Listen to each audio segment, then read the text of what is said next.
ہے علم کا ستارہ حضرت عتیق احمد، گلشن کو جو نکھارا حضرت عتیق احمد۔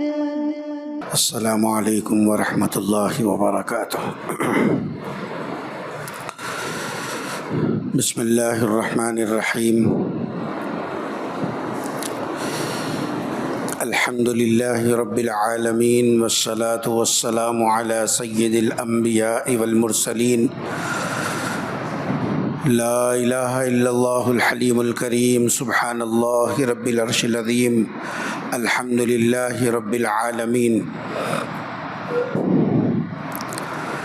قال اللہ تبارک و تعالی فی کلامہ المجید والفرقان الحمید، فاعوذ باللہ من الشیطان الرجیم، بسم اللہ الرحمن الرحیم۔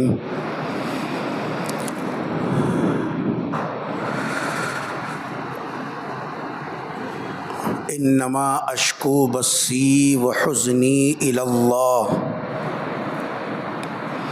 وقال تعالی رب انی مسنی الضر وانت ارحم الراحمین، وقال تعالی فلا تزکوا انفسکم هو اعلم بمن اتقى، صدق اللہ العظیم۔ قال النبی صلی اللہ علیہ وسلم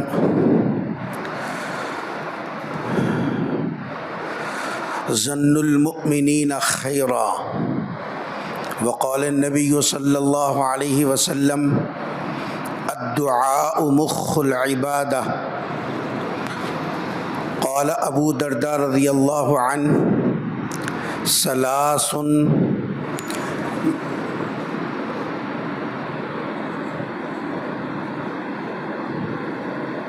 عزیزان گرامی، روئے زمین پر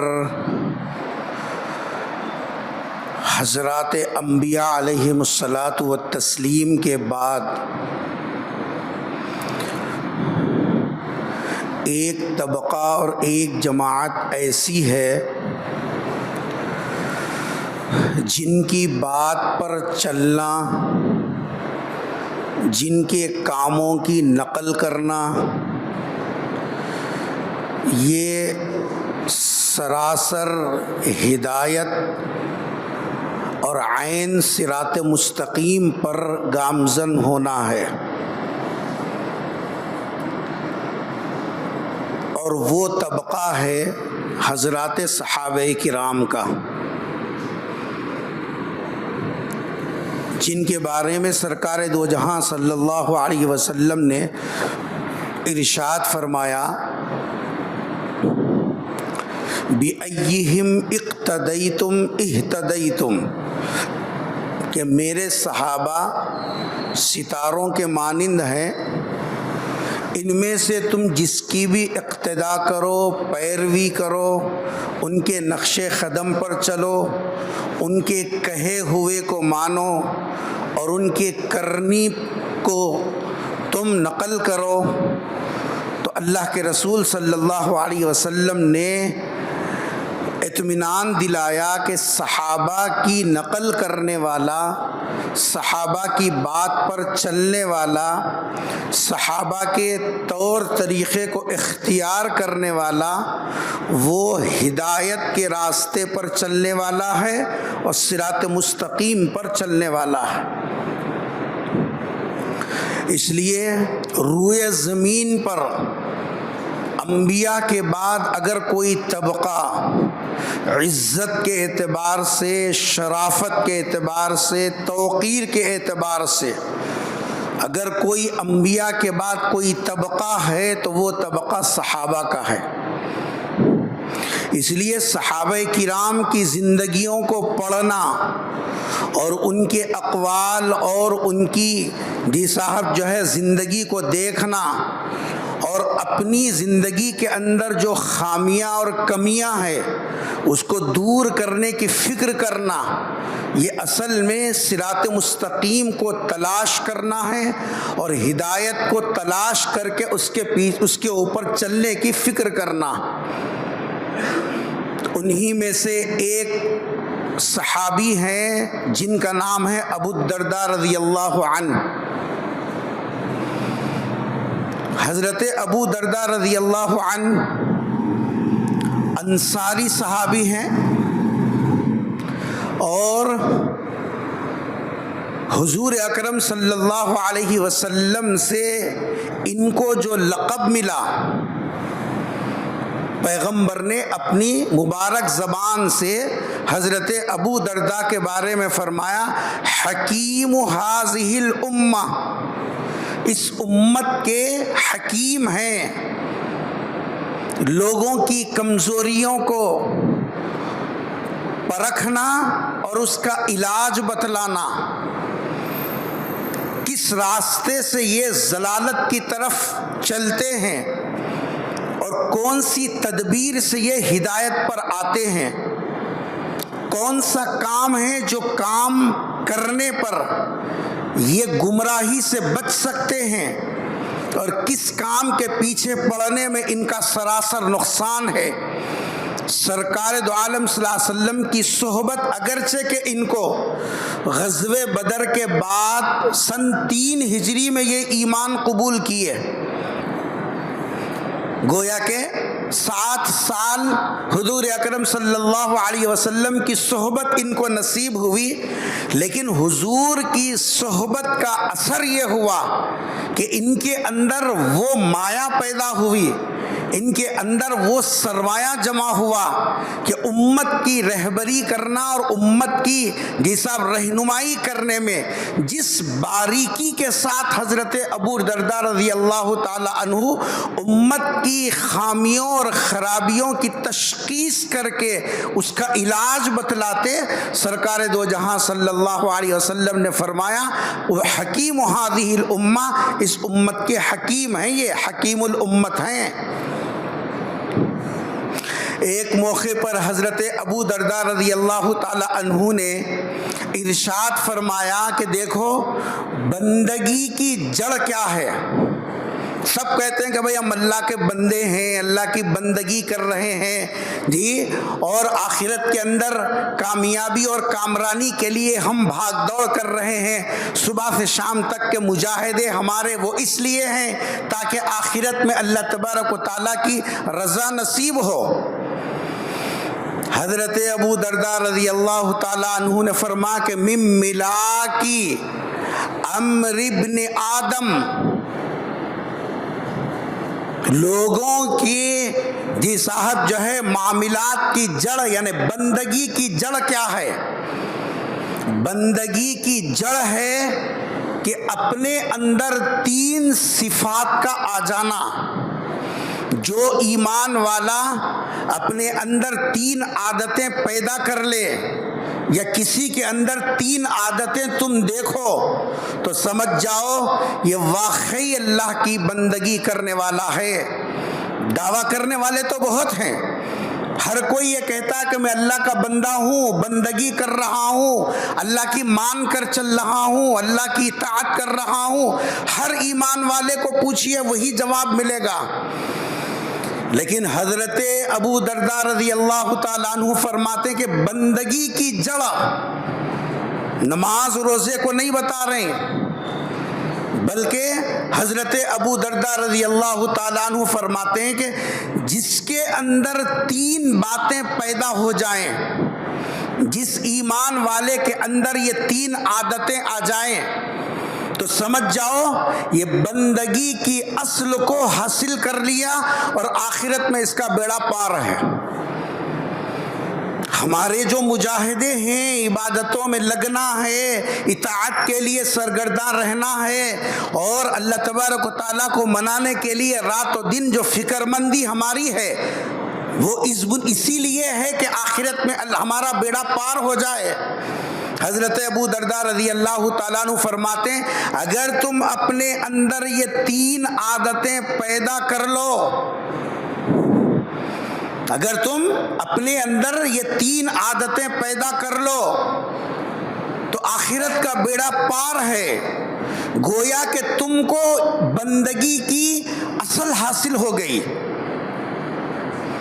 وہ کیا 3 عادتیں ہیں؟ پہلی عادت کے بارے میں حضرت ابو درداء رضی اللہ تعالیٰ عنہ فرماتے ہیں لا تشک مصیبتک، بالکل چھوٹی بات، کوئی لمبی چوڑی بات نہیں کہ جس کے بارے میں آدمی یہ عذر پیش کرے کہ بھئی اتنا لمبا چوڑا کام ہم سے کہاں ہوگا، ہماری اپنی مصروفیت ہے، زندگی کی ضروریات ہیں، حقوق کی ادائیگی کا مسئلہ ہے، اس لیے ہم یہ سب لمبے چوڑے کام نہیں کر سکتے۔ حضرت ابو درداء رضی اللہ تعالیٰ عنہ فرماتے ہیں لا تشک مصیبتک، زندگی کے اندر جب کوئی مصیبت کا مرحلہ پیش آئے تو یہ مصیبت کسی مخلوق کے سامنے ذکر مت کرو، اپنے اوپر آئی ہوئی مصیبت، اپنا دکھڑا کس کے سامنے پیش مت کرو، کسی مخلوق کے سامنے پیش مت کرو، کیونکہ مصیبتیں دور کرنے کی طاقت، مسائل کو حل کرنے کی طاقت، مصیبت کو راحت میں بدلنے کی طاقت، وہ تو صرف کس کے قبضے میں ہے؟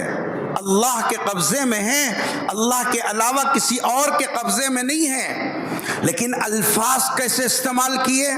فرمایا کہ لا تشکو، شکایت مت کر مصیبتک، اپنی مصیبت کا مخلوق کے سامنے، بلکہ کس کے سامنے کر؟ اللہ کے سامنے اپنی مصیبت کو پیش کر۔ جس کو یہ مایا آ گئی کہ اپنی زندگی کے اندر جو اونچ نیچ آتی ہے، اپنی زندگی کے اندر جو مصیبتیں اور مصائب آتے ہیں، ان کو اللہ کے سامنے پیش کرنے کا سلیقہ اور اللہ کے سامنے رکھنے کا جیسا مزاج جس کا بن جائے، حضرت ابو درداء رضی اللہ تعالیٰ عنہ فرماتے ہیں کہ سمجھ جاؤ حقیقت میں یہ اللہ کی بندگی کر رہا ہے اور یہ اللہ کا بندہ ہے۔ قرآن اٹھائیے، اللہ تبارک و تعالیٰ نے قرآن کریم کو ہدایت کا خزانہ بنایا اور صراط مستقیم کا پورا وہ طور طریقہ ذکر کیا کہ جس پر چل کر آدمی ضلالت و زیغ سے بچتے ہوئے، گمراہی سے بچتے ہوئے صراط مستقیم پر چل سکتا ہے۔ لیکن کیا کیا جائے کہ قرآن سے ہمارا اللہ واسطے بیر ہے، ہم قرآن کو چھونا، قرآن کو پکڑنا، قرآن کو پڑھنا، قرآن کے پیچھے لگنا، قرآن کے تعلق سے فکر مندی کرنا، یہ ہمارے معمولات میں نہیں ہے۔ یہ حضرت ابو درداء رضی اللہ تعالی عنہ جب سرکار دنیا سے پردہ فرما گئے تو مدینے میں جہاں نظر اڑتی تھی سرکار دو جہاں صلی اللہ علیہ وسلم کی یاد تازہ ہو جاتی تھی۔ تو حضرت ابو درداء رضی اللہ تعالیٰ عنہ نے یہ فیصلہ کیا، میں اب سرکار کو دیکھے بغیر مدینے میں رہنا میرے لیے مشکل ہے، اس لیے میں اس علاقے کو چھوڑ کر کسی اور جگہ چلا جاؤں۔ تیاری کر لی دمشق کو جانے کی۔ تیاری کرنے کے بعد حضرت عمر رضی اللہ تعالیٰ عنہ کا دور چل رہا تھا۔ حضرت عمر رضی اللہ تعالیٰ عنہ سے اجازت کی درخواست کی کہ میں یہاں میرا مزاج ایسا ہے کہ سرکار کو دیکھے بغیر میں رہ نہیں سکتا، اس لیے ہر قدم پر سرکار کی یاد ستاتی ہے اور اس لیے میں بے چین و بے قرار رہتا ہوں۔ میں یہ چاہتا ہوں کہ میں ترک مستقر کروں اور دمشق کو چلا جاؤں۔ حضرت عمر رضی اللہ تعالیٰ عنہ نے فرمایا جاؤ، اجازت تو ملے گی مگر ایک شرط ہے۔ ایک شرط یہ ہے وہاں تم کوئی عہدہ قبول کر کے جانا، گورنر بن کر جاؤ، قاضی بن کر جاؤ، یا کوئی عہدہ قبول کر کے جاؤ۔ حضرت ابو درداء رضی اللہ تعالیٰ عنہ نے فرمایا کہ مجھ سے عہدہ نہیں سنبھلتا، میں عہدے کا طالب بھی نہیں ہوں، مجھے کوئی عہدہ نہیں چاہیے۔ البتہ، یہ البتہ کے بعد حضرت ابو درداء نے جو جملہ کہا وہ مجھے سنانا مقصود ہے، البتہ میں دمشق جا کر لوگوں کو قرآن سکھاؤں گا، لوگوں کے قرآن کو درست کروں گا، نئے ایمان لانے والوں کو قرآن پڑھاؤں گا۔ کیا جذبہ ہے قرآن کے بارے میں، کیا فکر ہے حضرت ابو درداء کی قرآن کے بارے میں۔ قرآن کی خدمت، اس کے مقابل میں عہدے کو ٹھوکر مار دی، اس کے مقابل میں صاحب جو ہے جاہ کو ختم کر دیا اور صاف کہہ دیا عہدے کا میں طالب نہیں ہوں، مجھے اگر قرآن پڑھانے کی اجازت مل جائے تو میں دمشق کو جانا چاہتا ہوں۔ حضرت عمر فاروق رضی اللہ تعالیٰ نے فرمایا کہ ٹھیک ہے تم جاؤ دمشق اور وہاں لوگوں کو قرآن جو ہے سکھانا۔ حضرت ابو درداء حضرت عثمان غنی رضی اللہ تعالیٰ عنہ کے دور تک اسی جگہ رہے، صبح سے شام تک لوگوں کو قرآن سکھاتے، حلقے بناتے، جیسا لوگوں کی قرآن کو درست کرتے۔ ایک ایک وقت میں ان کی مجلس میں 1600 طلبہ موجود ہوتے۔ یہ قرآن کا شغف تھا، اللہ تبارک و تعالیٰ نے اسی لیے قرآن ان پر کھولا۔ اور ایک ہم ہیں، قرآن کریم ہمارے پاس رکھا ہے، قرآن یہ سب بڑی آسانی کے ساتھ دستیاب ہے، لیکن کیا مجال ہے کہ کبھی ہم قرآن کھول کر پڑھیں اور ہماری صبح قرآن سے ہو، قرآن کریم کو سمجھیں۔ آج جتنے فتنوں میں مسلمان مبتلا ہے اور ایک کے بعد دیگر فتنے ان کا تعاقب کر رہے ہیں اور اسلام سے برگشتہ کرنے کے لیے تگ و دو کر رہے ہیں، ان سب کے اندر جو پڑھ رہے ہیں اس کی بنیادی وجہ یہ ہے کہ مسلمانوں کا ایک بہت بڑا طبقہ جیسا قرآن کریم سے بالکل غافل ہے۔ کبھی کبھار قرآن پڑھ لینا کمال نہیں ہے، اپنی زندگی کا اپنے 24 گھنٹے کے معمول کے اندر اس کو داخل کرنا، یہ ہے اصل میں قرآن سے تعلق۔ قرآن کریم میں اللہ تبارک و تعالیٰ نے 12ویں پارے میں حضرت یوسف علیہ السلام کا قصہ نقل کیا۔ میں جو مضمون سمجھانا چاہتا ہوں ذہن میں ہے، کیا ہے مضمون؟ لا تشک مصیبتک، اپنی مصیبت کسی مخلوق کے سامنے مت رکھو، اپنی مصیبت خالق کے سامنے، اللہ کے سامنے رکھنا۔ آپ کو معلوم ہے کہ حضرت یوسف علیہ السلام کے والد ہیں حضرت یعقوب، ان کے 12 بیٹے تھے۔ حضرت یوسف علیہ السلام جب بچپنے کی عمر میں تھے تو بھائیوں نے پلان کر کے حضرت یوسف علیہ السلام کو کنویں میں ڈال دیا تھا، قصہ آپ کو معلوم ہے۔ اور یوں کسی چلنے والے قافلے نے اس کو اٹھا کر مصر کے بازار میں لے جا کر بیچ دیا۔ ایک باپ کے پاس سے چھوٹی عمر کا بیٹا، وہ بھی حسین و جمیل، یوسف علیہ السلام کا حسن تو دنیا اس کی جی صاحب جو ہے گن گاتی ہے کہ یوسف علیہ السلام کا حسن تھا، جن کے حسن کو دیکھ کر جی صاحب جو ہے فرعون کے اور محل کے جی صاحب جو ہے عورتوں نے اپنی انگلیاں کاٹ لی تھیں اور یہ کہنے پر مجبور ہوئے اتنے حسین چہرے والا انسان تو نہیں ہو سکتا، یہ فرشتہ تو ہو سکتا ہے۔ حضرت یوسف علیہ السلام کے اوپر ایک مصیبت آ گئی۔ حضرت یوسف علیہ السلام کے جانے سے حضرت یعقوب علیہ السلام پریشان ہو گئے۔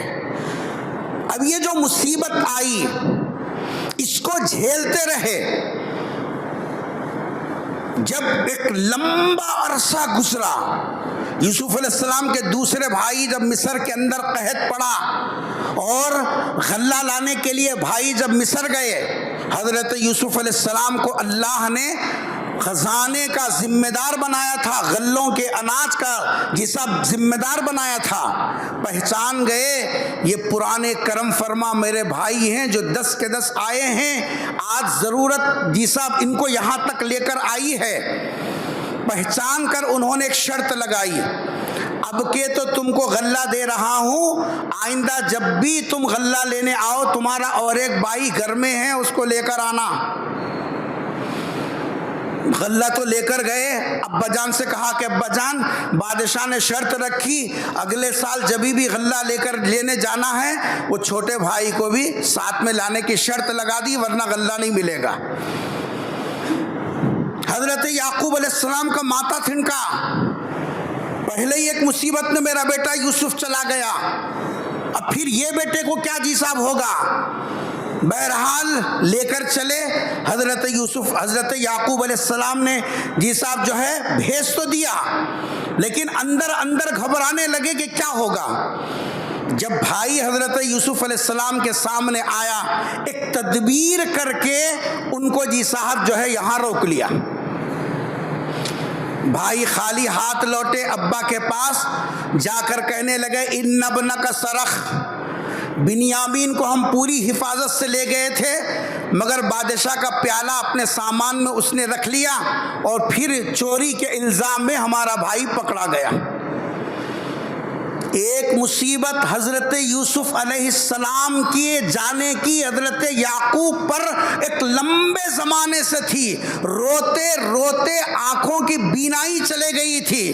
یا اسفا علی یوسف وابیضت عیناہ، ان کی آنکھیں اس طریقے سے مسلسل آنسو بہاتی تھیں حضرت یوسف کی جدائیگی کے اندر۔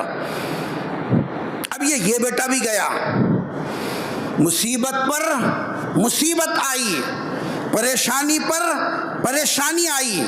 اب دیکھیے حضرت ابو دردہ کیا فرما رہے ہیں، لا تشک مصیبتک، اپنی مصیبت اپنا درد وہ مخلوق کے سامنے نہیں رکھنا بلکہ کس کے سامنے رکھنا، خالق کے سامنے رکھنا۔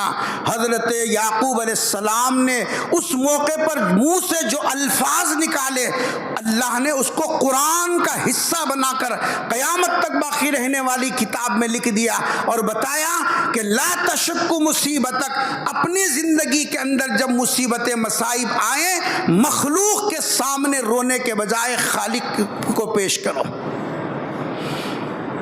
کیا کہا، انما اشکو بثی وحزنی الی اللہ،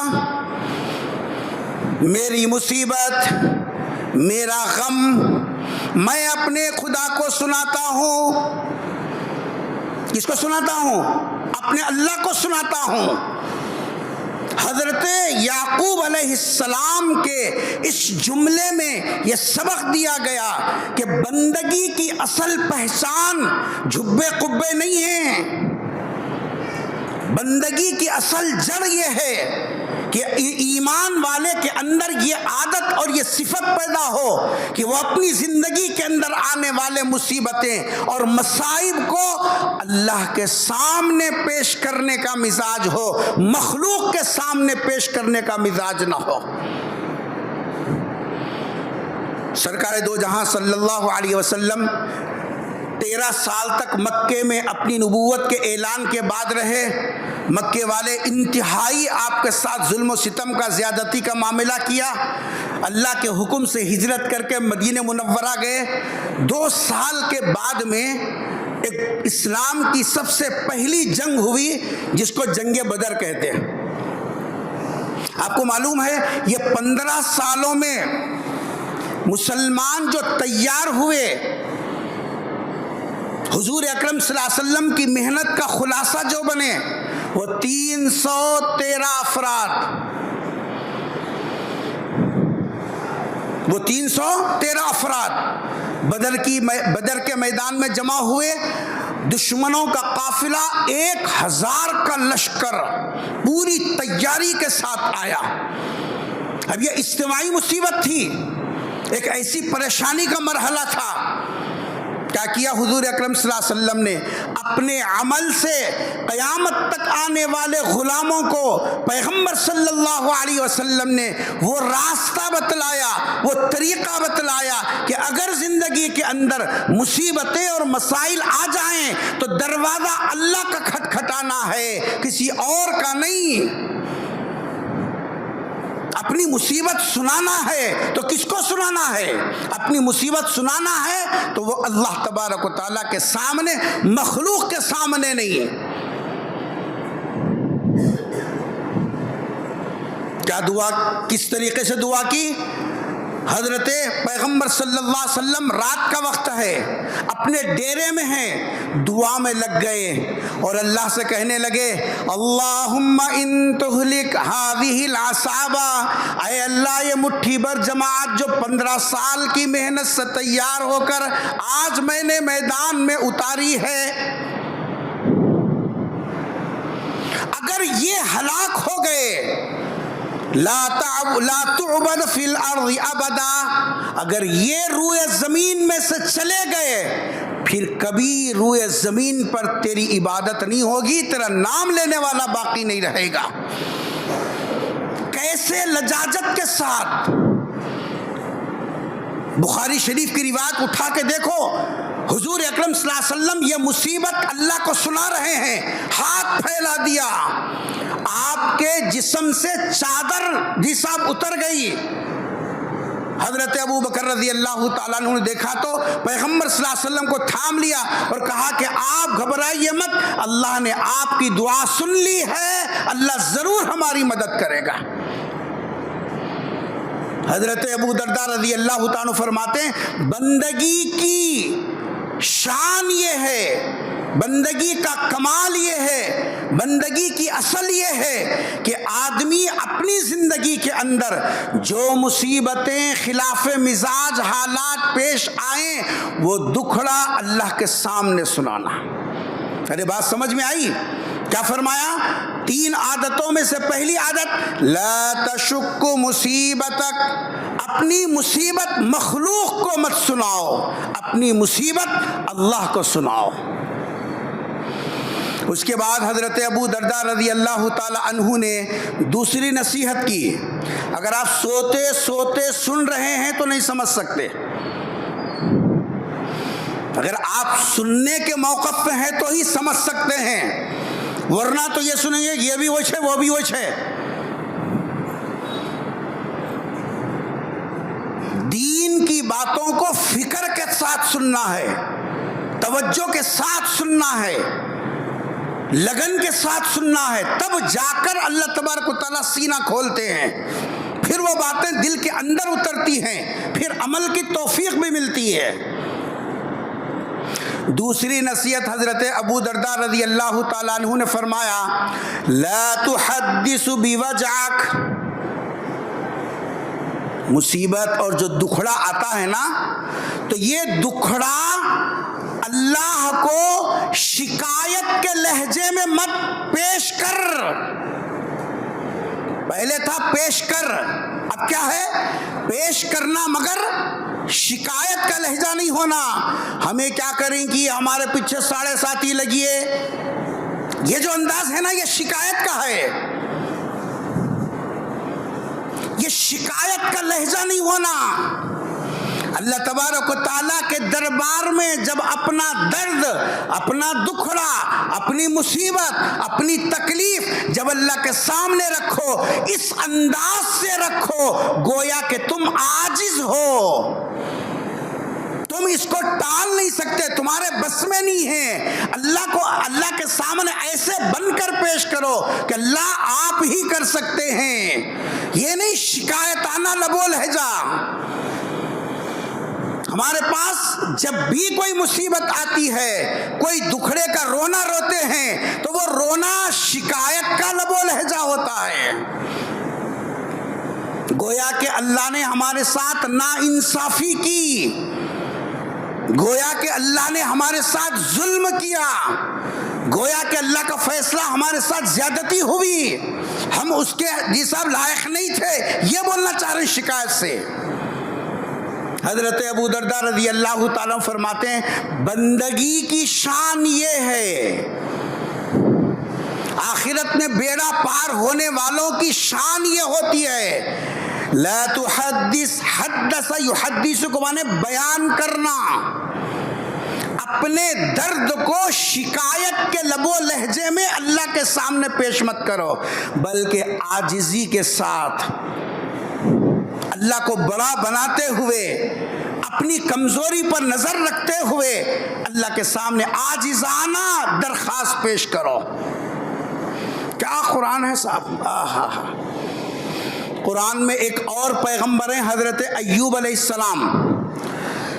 حضرت ایوب علیہ السلام کے بارے میں قرآن نے کہا اِنَّا وَجَدْنَاهُ صَابِرًا، ہم نے ان کو بیماری کے راستے سے آزمایا، کئی سال تک بیمار رہے، اس بیماری کے اندر گاؤں کے لوگ گاؤں میں رکھنے کے لیے تیار نہیں، اللہ کی آزمائش تھی۔ اللہ فرما رہے ہیں لیکن کبھی شکوہ نہیں، کبھی شکایت نہیں، یہ اللہ خود گواہی دے رہے ہیں اِنَّا وَجَدْنَاهُ، ہم نے ان کو کیسے پایا؟ صابرا، صبر کرنے والا۔ لیکن انسان بہرحال انسان ہے، تکلیف برداشت کرنے کی، مصیبت کے سہنے کی ایک حد تک تو وہ سہ سکتا ہے، جب سہنے کی جساب حد ختم ہو جاتی ہے تو اب وہ اس کے لیے اللہ کے سامنے پیش کرنے کے علاوہ کوئی دوسرا راستہ نہیں ہے۔ کیا انداز اختیار کیا، کیسا لہجہ اختیار کیا اور کیسا طرز اختیار کیا اللہ کے سامنے، رب انی مسنی الضر، اے میرے پالنہار، اے میرے رب، اے میرے پرورش کرنے والے۔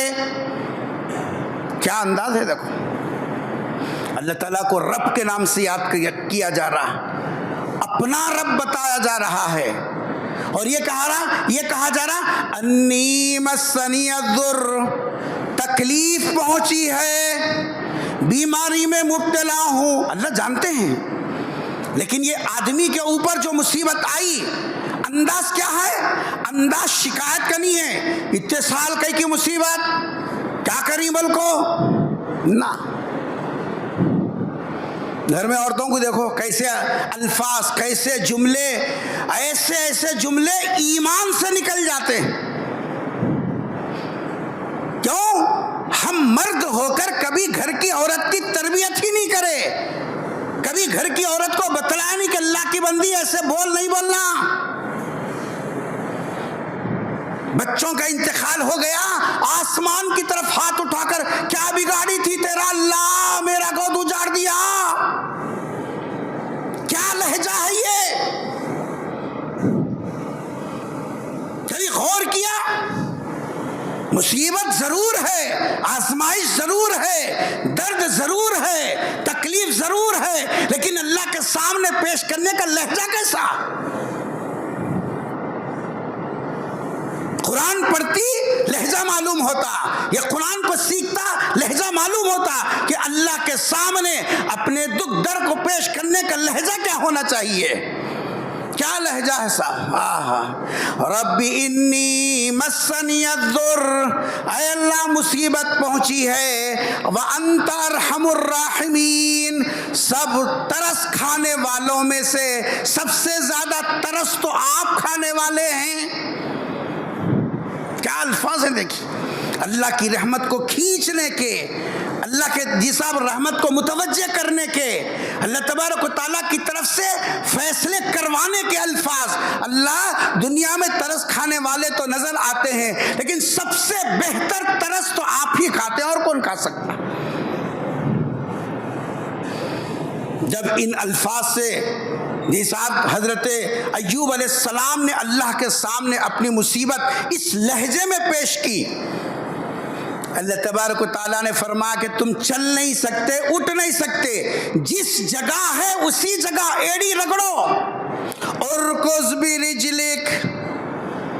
حضرت ایوب علیہ السلام ایسی بیماری میں تھے، اٹھ نہیں سکتے تھے، چل نہیں سکتے تھے، قرآن کہہ رہا ارکض برجلک، پیر سے ٹھوکر مارو، زمین پر جہاں تھے وہیں ایڑی ماری، اللہ تبارک و تعالیٰ نے اس کے اندر سے چشمہ نکالا، پانی ابل پڑا، اللہ فرما رہا ھذا مغتسل، یہ تمہارے پانی نہانے کے لیے، پانی نہا لو، اور اس میں سے کچھ پانی پی بھی لو۔ اللہ مصیبت دور کرنے پر آتا ہے، بڑے دواخانوں کی ضرورت نہیں ہے، بڑے تدبیروں کی ضرورت نہیں ہے، بڑے جو ہے اسباب کی ضرورت نہیں ہے، جس جگہ ہے اسی جگہ رکھ کر تمہارا مسئلہ حل کر سکتا ہے اللہ۔ تو حضرت ابو درداء رضی اللہ تعالیٰ عنہ نے پہلی نصیحت یہ کی، لا تشک مصیبتک، اپنی مصیبت مخلوق کے سامنے پیش مت کرو، بلکہ کس کے سامنے پیش کرنا؟ اللہ کے سامنے پیش کرنا۔ اور دوسری نصیحت یہ کی، لا تحدث بوجعک، اپنا درد، اپنی مصیبت صحیح لہجے میں سناؤ اللہ کو، شکایت کا لب و لہجہ نہیں ہونا، شکایت کا لب و لہجہ نہیں ہونا۔ بیٹا مانگ رہی، بیٹیاں دے رہی، کیا تو بھی ہے یہ؟ دینے والا اللہ رہتا تو ایسا ہوتا کیا؟ تمہارے قرضدار ہیں اللہ میاں؟ نہیں، تمہارے سے معاہدہ ہوا، تم جو ہوں بولتے کرنے کے واسطے، تم کو سا ہوں بولے تو کر رہی، بالغ ہوئی جب سے اب تک دیکھ لو اللہ کا کون سا حکم ہوں بولتے تم پورا کریں، جو تم ہاتھ اٹھاتے تو اللہ پورا کریں گے، وہ تو اللہ کے منشا پر موقوف ہے۔ شکایت کا لہجہ اللہ کو پسند نہیں ہے، عاجزانہ لہجہ ہونا چاہیے، اپنی درماندگی کا اظہار ہونا چاہیے، اپنی ضرورت اللہ کے سامنے سنانے کا انداز ہونا چاہیے۔ ظاہر بات ہے کہ اس کے لیے راستہ دعا کا ہے، اور ایک بات یاد رکھو، نیند میں نہیں، ہوش میں سنو، اور یہ شریعت کے مزاج کو جب تک نہیں سمجھو گے ہمارا ایمان محفوظ نہیں رہ سکتا۔ ہماری زبانوں سے ایسے ہی جملے اور ایسے ہی باتیں نکلتی رہیں گی جس سے ہم ایمان سے نکل جائیں گے۔ کوئی یہ سوچ رہا ہوگا کہ بھائی بیماری ڈاکٹر کو بھی نہیں بتانا، کیا بہت ہوشیار ہیں ہم لوگ، مول صاحب بولے مصیبت کس کو بھی نہ کو سناؤ بول کو، پھر ڈاکٹر کو بھی بتانا نہیں بتانا، وہاں بھی جا کو یہاں درد ہے بول کو بولنا نہیں بولنا۔ ذہن میں یہ جو اشکال آیا ہے بالکل صحیح ہے، اس لیے ترجمے کا نام حدیث اور ترجمے کا نام قرآن نہیں ہے۔ قرآن کو سمجھنے کی ضرورت ہے، حدیث کو سمجھنے کی ضرورت ہوتی ہے۔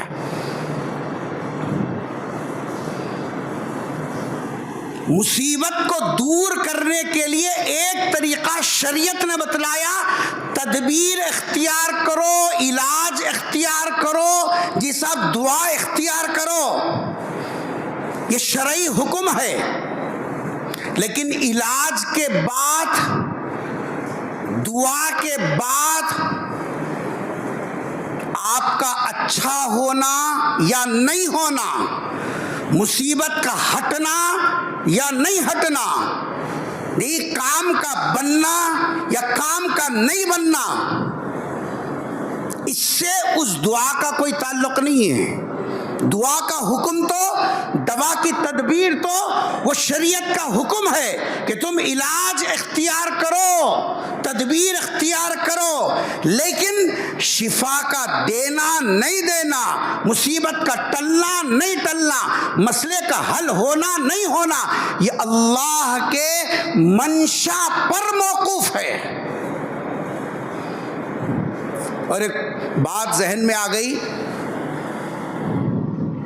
سمجھو تو وہ سونے سے زیادہ قیمتی ہے حاجی صاحب۔ آدمی کو جب مصیبت اور پریشانی آتی ہے، تدبیر اختیار کرتا ہے، دعا کرو بولے دعا کرے، یا علاج کرو بولے علاج کرے۔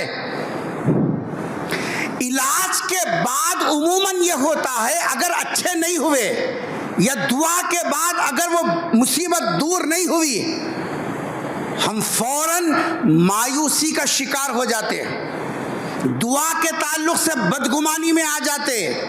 کہاں جی دعا کرو، بولے کیا بھی نہیں ہوا، کدھر بھی نہیں ہوا، سو وہاں دعا کرا رہی ہیں، دعا کرا رہی ہیں، وہاں جا رہی ہیں، یہاں جا رہے ہیں، کچھ بھی نہیں ہو رہا۔ اسی لیے تو کہتے ہیں اہل اللہ کی خدمت میں بیٹھو، علماء کی صحبت میں بیٹھ کر دین کو سیکھو۔ تدبیر اختیار کرنے کے بعد، دعا کرنے کے بعد اگر ہمارا کام بن گیا، اگر صحت ہو گئی، تو یہ اللہ کی عطا ہے۔ کیا ہے یہ؟ اللہ کی عطا ہے۔ کوئی قرضہ ہے کیا؟ ارے کوئی قرضہ ہے؟ نہیں ہے۔ ہم نے تدبیر اختیار کی، ہم نے دعا کی، ہم نے علاج کرایا، اگر اس سے ہم کو افاقہ ہو گیا، مصیبت دور ہو گئی، مسئلہ حل ہو گیا، تو یہ کیا ہے؟ اللہ کی عطا ہے یہ۔ اور اگر علاج کے بعد صحت نہیں ملی، سن رہے سو رہی، علاج کے بعد صحت نہیں ملی، دعا کے بعد مسئلہ حل نہیں ہوا، تو یہ کیا ہے معلوم ہے؟ یہ ہے اللہ ہم کو اسی حالت میں دیکھنا چاہ رہا ہے۔ اس کو کہتے ہیں رضا۔ کیا بولتے ہیں اس کو؟ پہلی صورت ہے عطا اور دوسری صورت ہے رضا۔ اللہ ہم کو اسی حالت میں دیکھنا چاہ رہے ہیں۔ ایک بزرگ کے پاس گئے، پیٹ کے درد میں وہ مبتلا، درد میں آدمی کیلتا کسارتا آ اوں کر رہا، تو کچھ لوگوں نے کہا کہ بھئی یہ کیا ہے؟ یہ تو توکل کے خلاف ہے، آ اوں بولنا اللہ کی طرف سے آئی۔ کہا کہ تم نے دین سمجھا نہیں، اللہ یہ چاہ رہے ہیں کہ میں تکلیف دیا تاکہ تو تھوڑی دیر اوں آ کر، میں تجھے اوں آ کرتے ہوئے دیکھنا چاہتا ہوں، میں تجھے مصیبت میں دیکھنا چاہتا ہوں۔ یہ اللہ ہماری اس حالت پر راضی ہے۔ اللہ جس حالت پر راضی، ہم اس کے فیصلے پر راضی۔ یہ ہے رضا بالقضاء، یہ ہے ایمان، یہ ہے بندگی۔ ایسے ہی لوگوں کا آخرت میں بیڑا پار ہے۔ تدبیر سے کام حل ہوتا ہے، عطائے الہی ہے، حل نہیں ہوتا ہے، رضائے الہی ہے۔ ان دونوں میں کہیں بھی شکوہ نہیں ہے، شکایت نہیں ہے، مایوسی نہیں ہے، اللہ کے فیصلے پر ناک منہ چڑھانا نہیں ہے۔ جس کو یہ ملکہ آ گیا، حضرت ابو درداء رضی اللہ تعالیٰ عنہ فرماتے ہیں بندگی کی شان اس کو حاصل ہو گئی۔ غور کرو، ہم تو جنت الفردوس کے دعوے دار ہیں، یوں بند ہوتا کہ نہیں کہ سرکار کنجی لے کو ٹھہرے ہوئے ہیں، آ بیٹا تیرے کچھ دینے کے واسطے ٹھہرا ہوا ہوں، کنجی لے کے سیدھا جنت الفردوس میں جائیں گے۔ کرا کیا؟ غور کر لے، بیڑا پار ہونے کے لیے جو ضروری صفات ہیں اپنے اندر وہ پیدا کیا کبھی؟ لا تشک مصیبتک لا تحدث بوجعک، اپنا دکھڑا اللہ کے سامنے صحیح لہجے میں پیش کرنا، صحیح انداز میں پیش کرنا، صحیح طریقے سے پیش کرنا کہ جس میں عاجزی اور ضرورت کا اظہار ہو، اللہ تبارک و تعالیٰ کی رحمت فوراً متوجہ ہوتی ہے۔ یہ حضرت ابو درداء رضی اللہ تعالیٰ کی نصیحت چل رہی، آپ کو معلوم ہے حدیث اٹھا کے دیکھیے، حضرت ابو درداء رضی اللہ تعالیٰ عنہ سے ایک دعا منقول ہے، حادثات سے بچنے کی دعا، حادثات سے بچنے کی دعا۔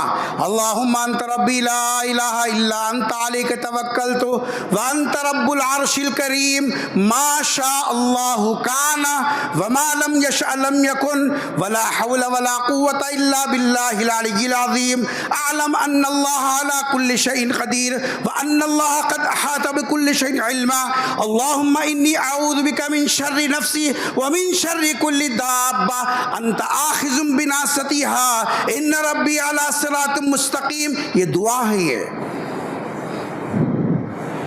کتابوں کی دکان میں جا کے پوچھو حادثات سے بچنے کا وظیفہ، بلکہ کتاب ملتی، دعا ملتی ہے اتنا. یہ حضرت ابو درداء سے منقول ہے. یہ کیا دعا صاحب. آہا. فرمایا جو آدمی صبح میں ایک مرتبہ یہ دعا پڑھ لیتا ہے دن کے آغاز میں، شام تک کسی مصیبت میں اللہ اس کو مبتلا نہیں کرے گا. اور جو آدمی شام میں یہ ایک مرتبہ دعا پڑھتا ہے، صبح ہونے تک ہر مصیبت سے اللہ تبارک و تعالیٰ اس دعا کی برکت سے اس کو جی صاحب بچا لیتے اور محفوظ کرتے ہیں. کیا فرمان اس کے اندر؟ اللہم انت ربی، اے اللہ آپ ہے میرا رب، میرا اچھا میرا برا، میرا خیر میرا شر، میری بھلائی میری برائی دیکھنے والے آپ ہیں. لا الہ الا انت علیک توکلت، آپ کے علاوہ میں نے کسی پر بھروسہ نہیں کیا. وانت رب العرش الکریم، آپ عرش کریم معزز عرش کے آپ رب مالک ہے. ما شاء اللہ کانا، اللہ جو فیصلہ کر دے وہی چیز دنیا میں وقوع ہوتی ہے. وما لم یشاء لم یکن، اللہ جو نہیں چاہا وہ نہیں ہوتی. دعا کرو بولے نہیں ہوئی، علاج کرو بولے نہیں ہوئی، وہاں جا کو آؤ بولے نہیں ہوئی، یہ کرو بولے نہیں ہوئی. اللہ نہیں چاہا، لم یکن، ساری دنیا مل کر بھی وہ کرنا چاہے نہیں ہو سکتی. تو پہلی نصیحت سمجھ میں آ گئی. لا تشک مصیبتک، اپنی مصیبت مخلوق کے سامنے نہیں خالق کے سامنے پیش کرنا. اور دوسری نصیحت لا تحدث بوجعک، اپنی مصیبت شکایت کے لہجے میں نہیں، عاجزی انکساری کے لہجے میں، ضرورت کے جی صاحب اظہار کے ساتھ اللہ کے سامنے اپنی مصیبت رکھنا. اور تیسری نصیحت حضرت ابو درداء رضی اللہ تعالی عنہ نے جو ہے یہ نصیحت کی، لا تزکو لنفسک بلسانک. اس کا ترجمہ اگر میں پہلے موٹے انداز میں کر دیتا ہوں تاکہ سمجھ میں آ جائے. اپنے منہ میاں مٹھو نہ بنو، میں ایسا میں ویسا میں ایسا میں ویسا، میں تہجد گزار میں متقی میں فلاں میں فلاں. اپنے کو اچھا سمجھنا. اردو سمجھ میں آ رہی ہے؟ کیا بولا میں؟ اپنے کو اچھا بولنا نہیں، بولنا تو اس سے آگے کا درجہ ہو گیا. لا تزکو نفسک بلسانک، اپنے آپ کو اچھا بھی مت سمجھو.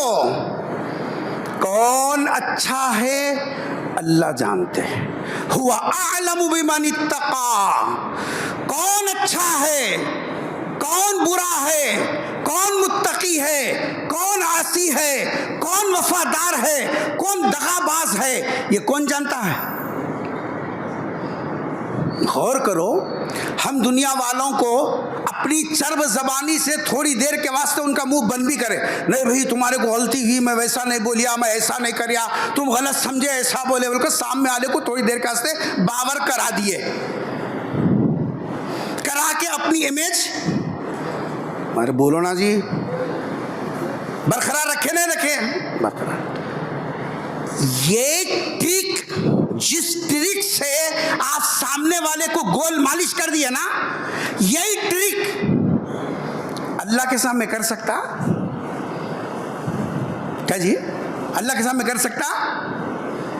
وہاں کتنا چور ہے اس کو معلوم ہی ہے، یہاں سامنے والے کو بولتا گول پھرا رہا، نہیں بھائی ایسا نہیں، تم غلط سمجھے، ایسا کیسا سمجھتے، ہاں تمہارے کو بولنے والے غلط بولے، ہم ایسا بولتے چلے ویسا دکھ رہے ہیں کیا، ویسا کر رہے ہیں کیا.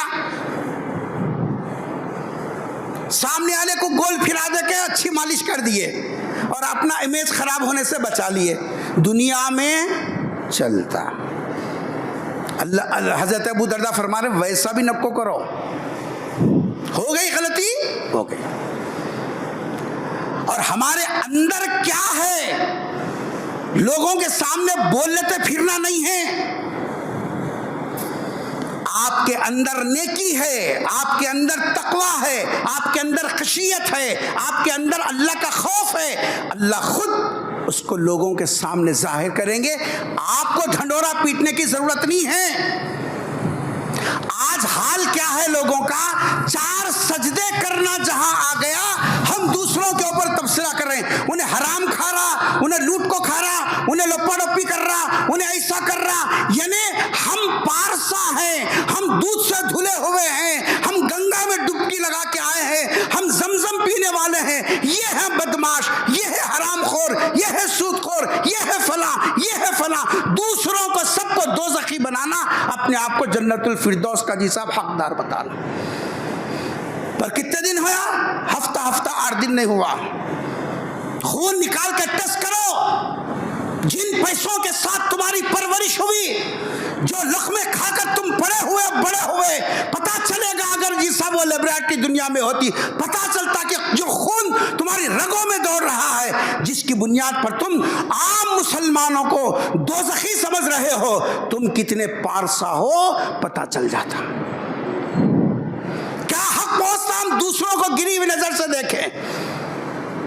قرآن نے کہا لا تزکو انفسکم، اپنی پاکیزگی جیسا کسی کے سامنے ظاہر کرنے کی ضرورت نہیں ہے. تم کتنے اندر سے پکے ہو اللہ بہتر جانتا. اس وقت میں حالات ہمارے نفس کے اصلاح کی ضرورت کی ہے. ہم دوسروں کو خراب بتانے کا دور، ہر آدمی دوسروں کو خراب بولنے پہ تیار ہے اور ہر آدمی دوسرے کو برا سمجھنے میں تلا ہوا ہے. لیکن اپنی خامیاں، اپنی کمزوریاں اور اپنے اندر ابھی کتنا کام باقی ہے، اس سلسلے میں ذری بھی فکر نہیں ہے. جی حالانکہ بندگی کا تقاضا یہ تھا، اپنے اندر جو خامیاں ہیں، اپنے اندر جو کمی ہے، اپنے اندر جن صفات حسنہ کو پیدا کرنے کی ضرورت ہے جس سے ہمارا ایمان ہم کو آخرت میں نجات دلا سکتا ہے. لا تشک مصیبتک ولا تحدث بوجعک. جی صاحب لا تزکو نفسک بلسانک، اپنی زبان سے اپنی اچھائی مت بولو. جی صاحب اللہ کے سامنے مصیبت غلط لہجے میں پیش مت کرو اور کسی مخلوق کے سامنے اپنا دکھڑا مت سناؤ. دکھڑا سنانے کے لائق ذات اللہ کی ہے اور اس کے سامنے جی صاحب عاجزانہ انداز میں پیش ہو جاؤ. اللہ تبارک و تعالیٰ کا دروازہ ہر ایک کے لیے کھلا ہوا ہے. ادھر سے جس طرف کے ساتھ تم اللہ کے دروازے کو کھٹکھٹاؤ گے، اللہ تعالیٰ ہمارے حالات کو بنا دیں گے. دعا فرمائیے اللہ تبارک و تعالیٰ مجھے اور آپ کو اور تمام مسلمانوں کو مرتے دم تک دین کا صحیح فہم نصیب فرمائے اور ان صفات ثلاثہ کو اپنے اندر پیدا کرنے کی توفیق نصیب فرمائے. اے اللہ ہم عاجز بندے ہیں، ہم کمزور بندے ہیں. اے اللہ ہم سے انجانے میں بہت سارے ایسے جملے نکل گئے جو تیری شان کے خلاف ہیں، جو تیرے عظمت کے خلاف ہیں. اے اللہ اس کو بہانہ بنا کر ہماری پکڑ نہ فرما. اے اللہ ہماری کمزوریوں کو معاف فرما.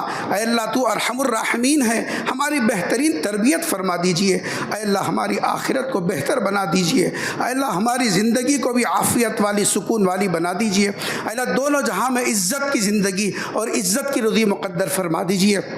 رب اغفر وارحم وانت خیر الراحمین. سبحان ربک رب العزت عما یصفون وسلام علی المرسلین والحمد للہ رب العالمین.